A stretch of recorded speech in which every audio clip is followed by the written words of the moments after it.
sunshine as one of the 8 pillars of health. Getting out into the sun is really important, especially for those who live at higher latitudes and are further away from the equator. As we'll show here, the components of getting sun exposure are very beneficial to our health. And today we're going to highlight a recent randomized controlled trial that showed to benefit those, in this case with COVID-19, who were exposed to near-infrared radiation. Let's get started. So for those of you who are interested in learning more about this, you'll see that the sun is actually really important, especially now that the sun is low in the sky. As we're recording this, it's in the month of January, and this is when you have the lowest amounts of sunlight. And interestingly, people actually got a lot of problems this time of year, like depression. Some of you may know that seasonal affective disorder, which is the name that we give that kind of depression, is actually more prevalent, especially in parts of the planet where they don't get enough sunshine. So here we see a nice winter road and that sun coming up. Yes, even in the wintertime, you can get enough sunlight for what it is that you need to do. Okay, so today we're going to look at a study that was done, and it was published in the Journal of Photochemistry and Photobiology, and the title of this study was Cardiopulmonary and Hematological Effects of Infrared LED Photobiomodulation in the Treatment of SARS-CoV-2. So what they did is they took 30 patients that were in the hospital for COVID and they made them wear this vest or this jacket. And what you can see here on the left are basically LED lights, light emitting diodes, basically that emitted invisible light in the range of infrared. So infrared is a type of light that is emitted that you cannot see. You can't see it with the naked eye. And they basically put these LEDs here on the chest, as you can see. Now let's get a little bit more detail for those of you who want a little bit more information. 300 different LEDs, about 2/100ths of a watt. Each total watt was 6 watts. Pretty small in terms of energy. And as you can see here, we see in the visible spectrum. So the visible spectrum is a very specific aspect of light. And specifically, it's this portion right here that's visible. So the portion we're talking about is outside of the visible spectrum, and that's what the sun can actually give off.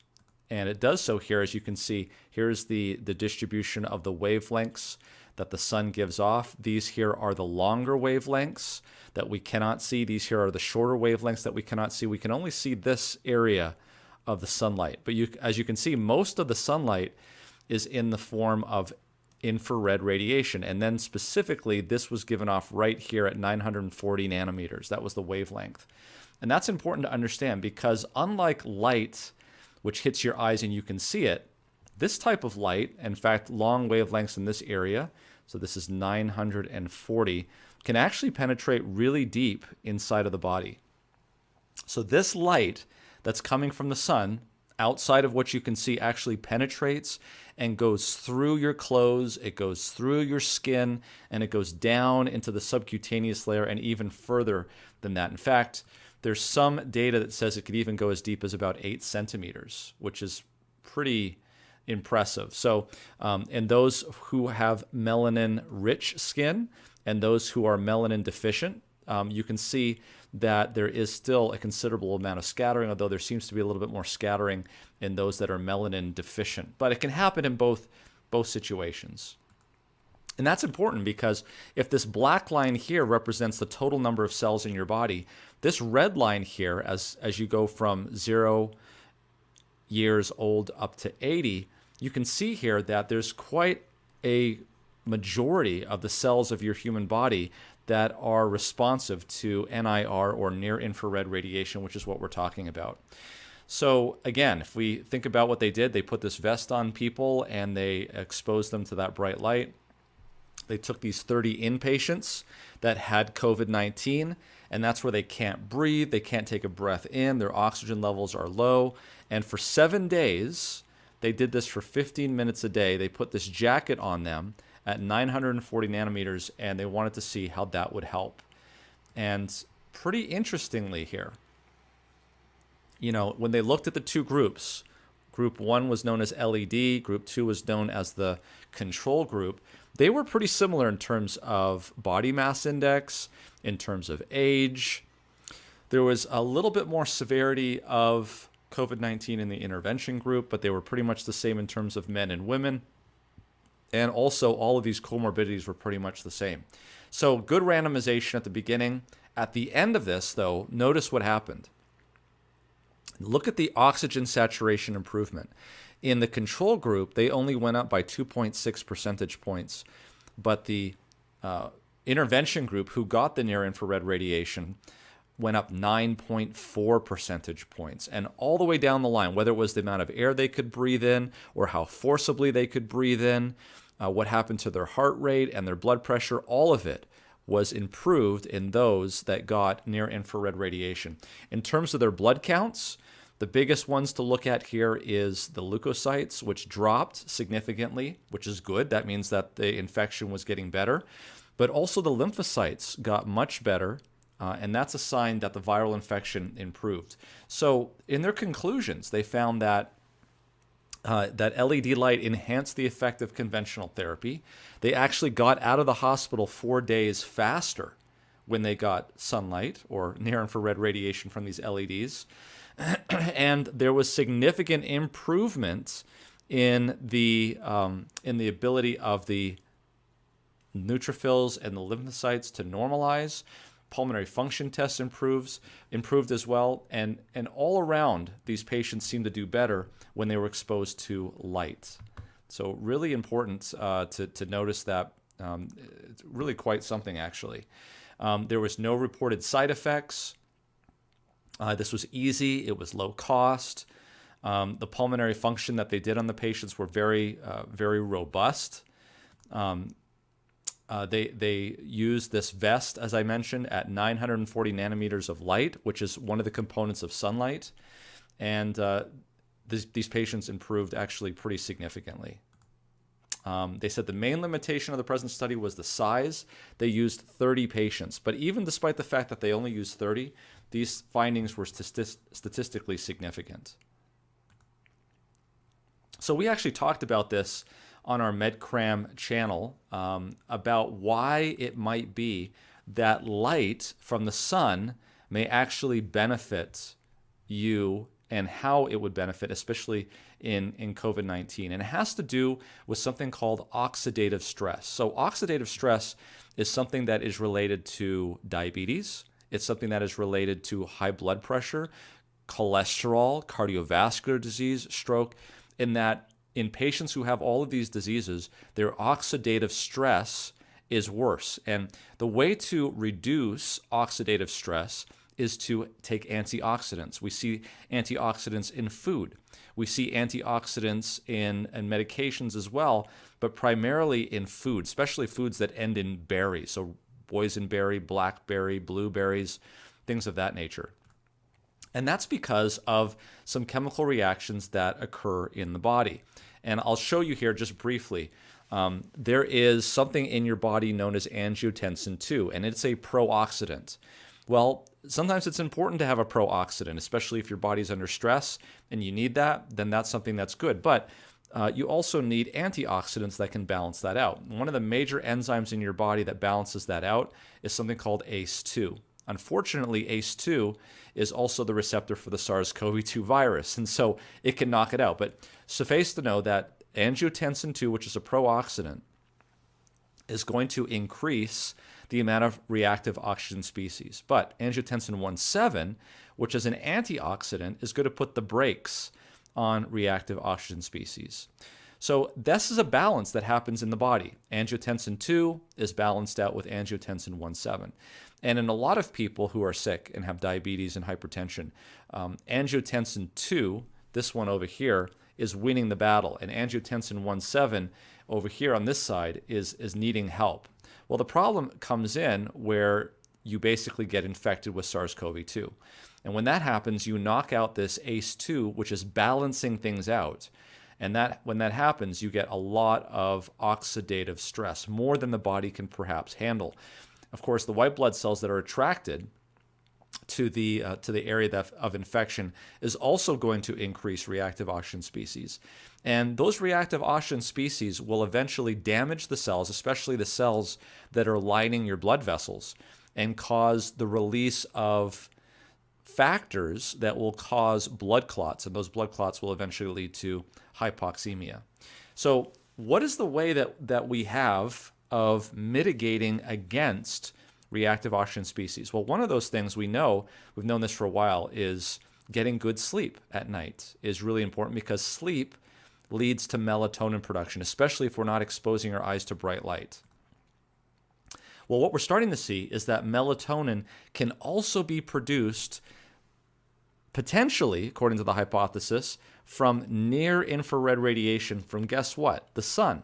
So in other words, we have a way of putting the brakes on reactive oxygen species at night by sleeping, and we have a way of putting the brakes on reactive oxygen species by day by getting outside and getting this natural light of near-infrared radiation. It seems as though in this randomized controlled trial that we just went over, if you're able to give artificially NIR to the patient, that can also show some benefits as well. So we have evidence that shows that people with COVID-19 actually have a worsening of reactive oxygen species. And let's go over that data real quick. This is a study that was published back in December of 2021. And it showed here that across all years, whether it's in the young group, the middle group, or the older group, that those with COVID have reduced levels of antioxidants. Okay? So we know that. We also know that across the young, intermediate, and older population, that COVID patients have higher levels of oxidative stress. And we also know that across the young, intermediate, and older age groups, that those with COVID have higher levels of oxidative damage.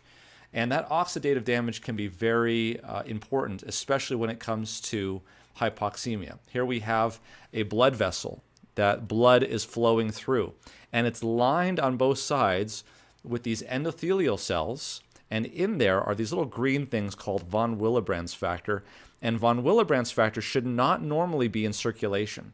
They should be trapped, kept away, unless there's damage to the endothelial cells. So what happens when COVID-19 comes in and it causes oxidative stress in these cells start to die, and when they start to die, these von Willebrand's factors come out and go into circulation, and then what happens is they cause blood clots, and these blood clots grow, and they finally block the blood vessel, and if this is in the lung, you're not going to get adequate oxygenation. So you can see here clearly that it would be beneficial, and you can see why, that near-infrared radiation either from the sun or from the LED lights in that jacket that we talked about would cause somebody to prevent clots because of a potential intermediary called melatonin.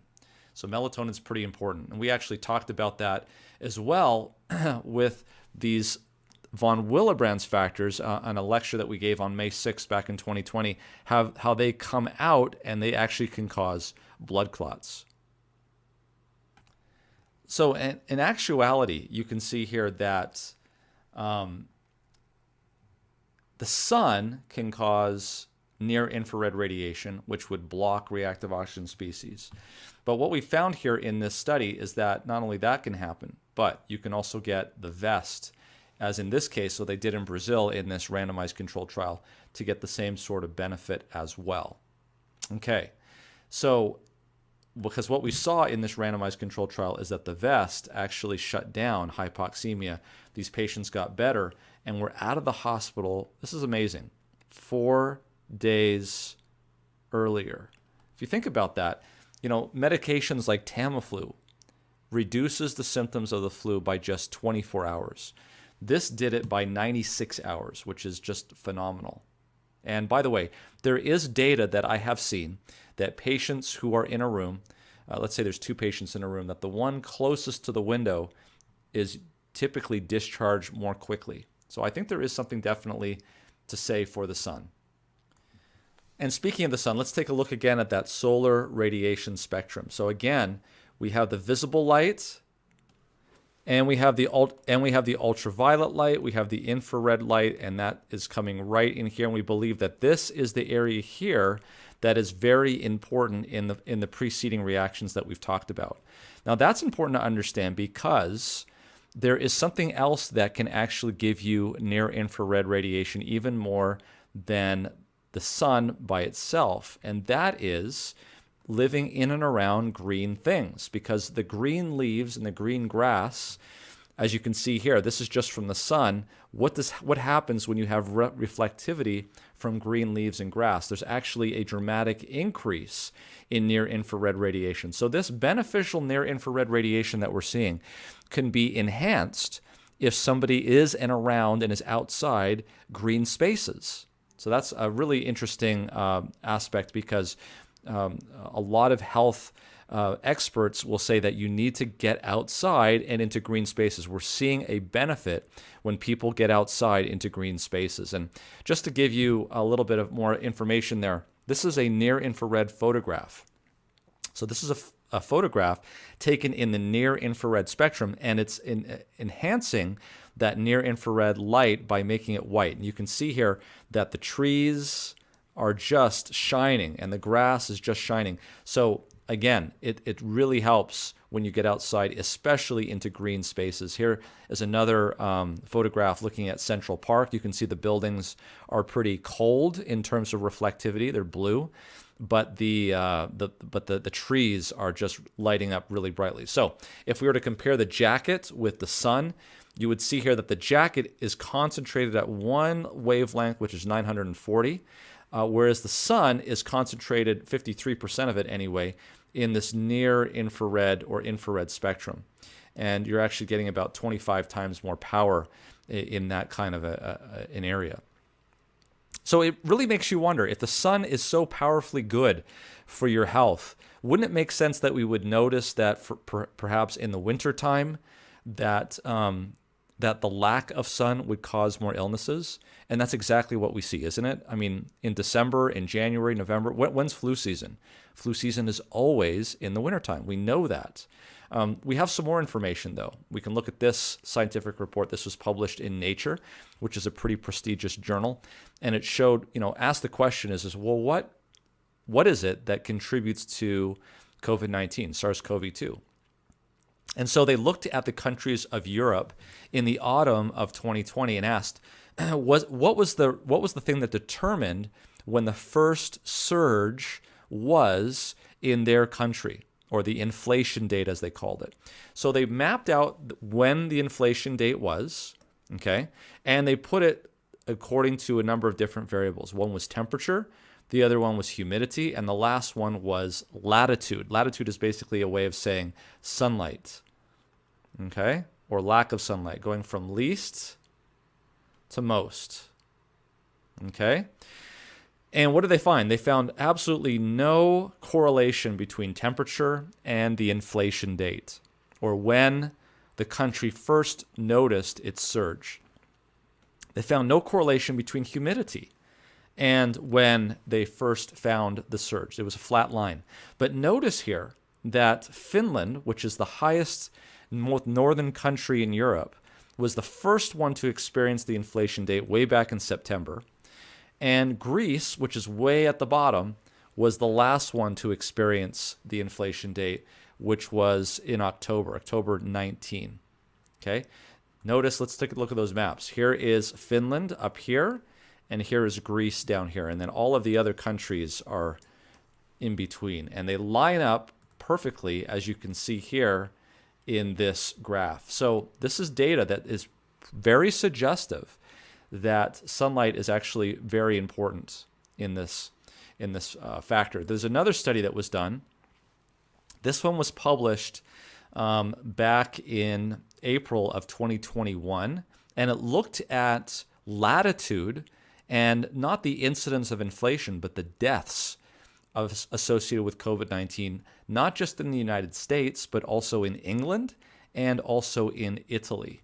And let's take a look at this here. So the first thing that they wanted to do is they wanted to make sure that vitamin D was not playing a role in this at all. So they took out of the equation all of the areas of the United States in the wintertime that could give you enough vitamin D to make a difference. So they eliminated all of that, and they looked at the rest.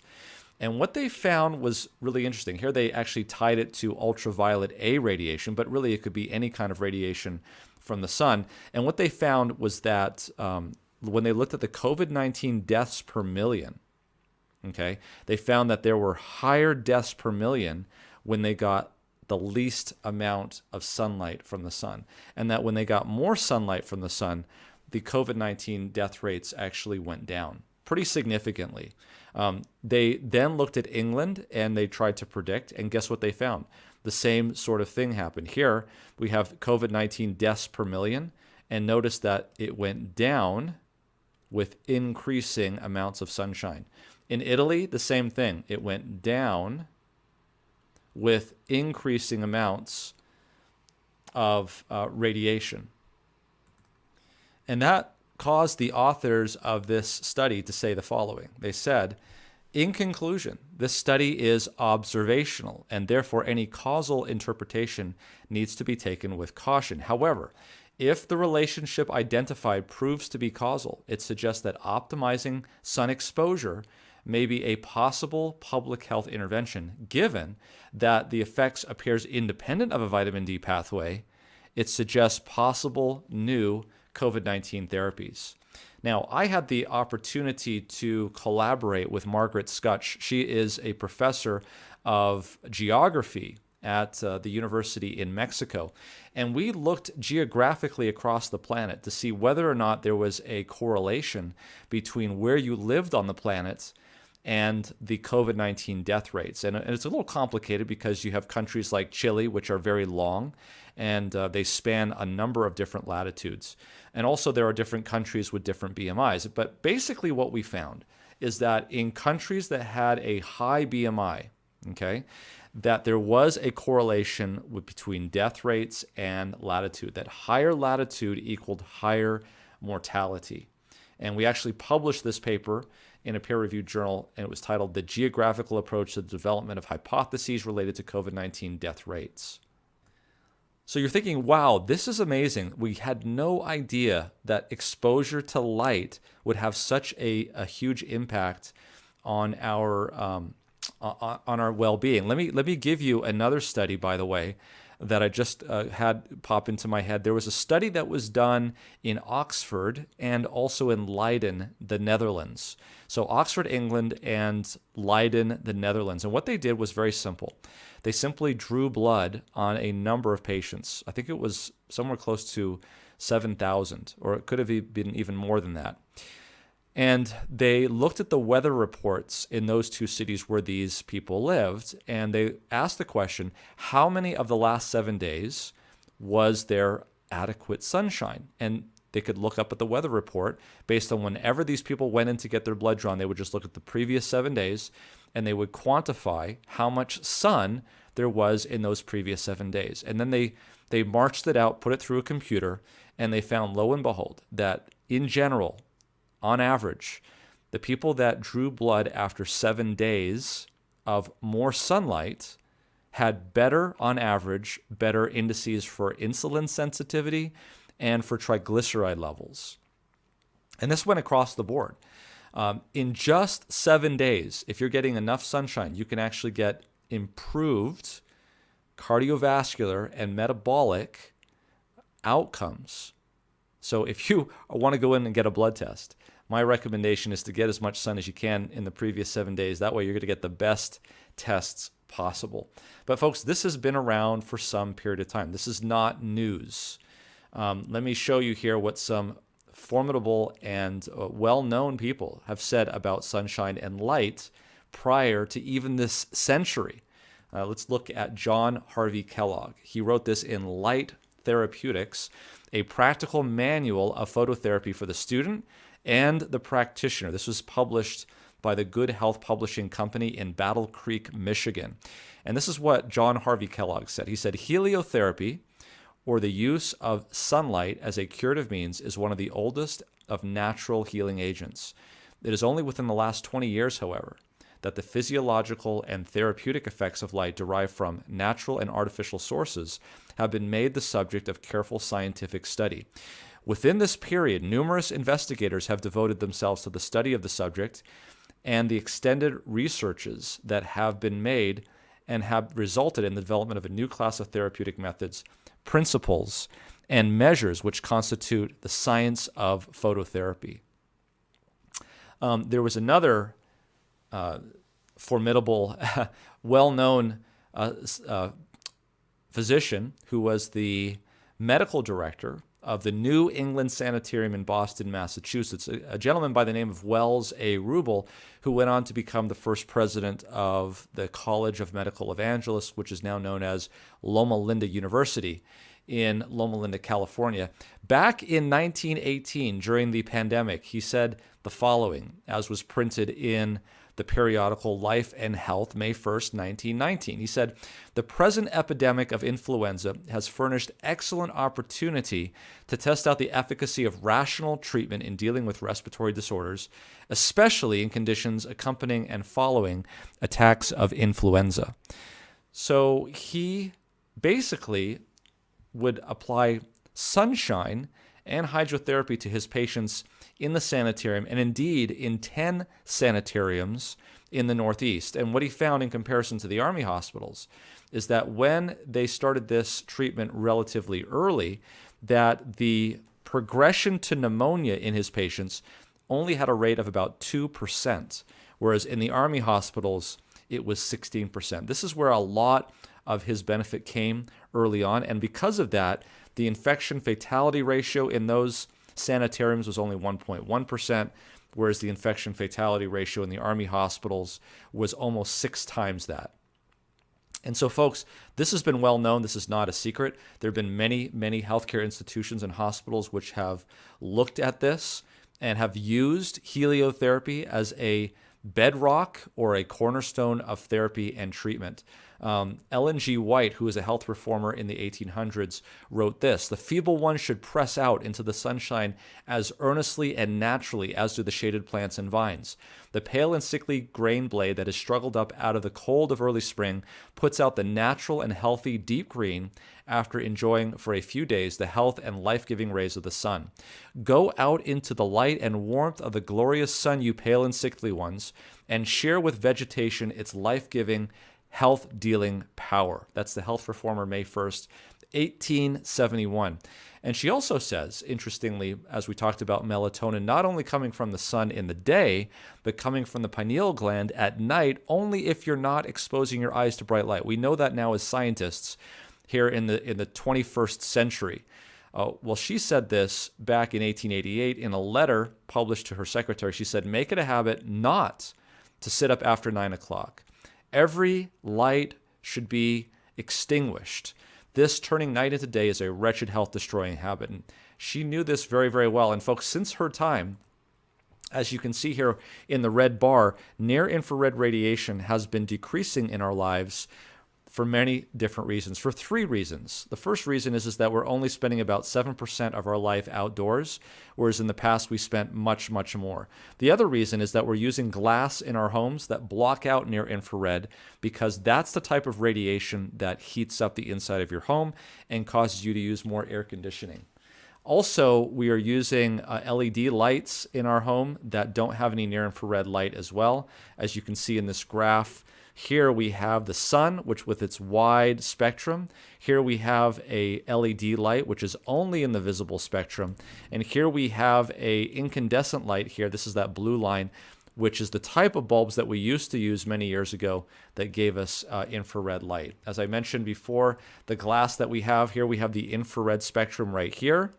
And we can see clear glass allows a lot of near-infrared light, but then we have high, moderate, and low solar gain, low E glass, and you can see that with each of these types of glass, there is less and less infrared light that is able to be passed through.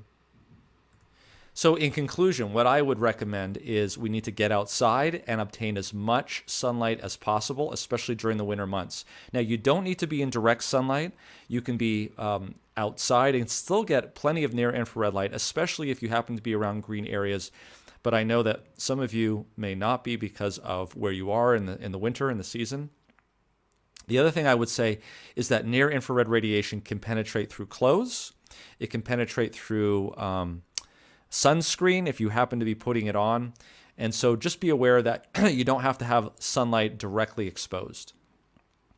If you're a sickly person, this would be even more important, especially now in the wintertime, to get outside. I think we need to do more randomized controlled trials to understand this a little bit more.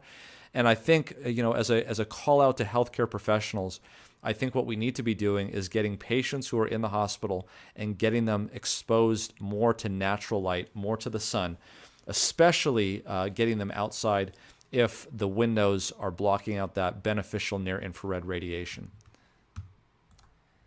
So I hope this has been beneficial and helpful. We need you to get outside and get into nature, maybe do some exercise, get a breath of fresh air. I think that's actually really important. So thank you for joining us, especially today on True Health.